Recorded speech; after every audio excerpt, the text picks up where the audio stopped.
ஆன்லைன்ல சோசியல் மீடியாவிலேயே போய் பார்த்தாலே எல்லா இடங்களையும் நாம் தமிழர் ஆட்சியை பற்றிய செயல்பாட்டு வரைவு தான் பேசும் பொருளாக இருக்கு.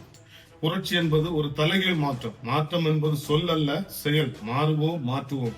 இது மாற்றத்திற்கான எளிய மக்களின் புரட்சி அப்படின்னு சொல்லி கொடுத்திருக்கிற எல்லாமே அற்புதமான செயல் திட்டங்கள், மக்களுக்கான எளிய மக்களுக்கான செயல் திட்டங்கள். எல்லா அரசினரும் எல்லா கட்சிகளும் தயங்கிய திட்டங்களை கையில் எடுத்து மக்களுக்கான எளிய புரட்சி அப்படின்னு சொல்லி சீமான் அவர்கள் அனௌன்ஸ் பண்ணிருக்காங்க.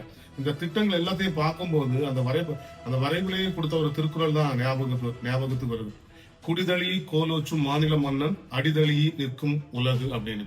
எப்படி ஒரு குழந்தைகளை, ஒரு பிள்ளைகளை ஒரு தாய் பார்த்து குறிப்பறிந்து சேவை செய்வாளோ, அதே போல குடிமக்களுக்கும் என்ன வேண்டும் என்று பார்த்து சேவை செய்யும் ஒரு அரசு தான் மக்களுக்கான அரசு அப்படின்னு.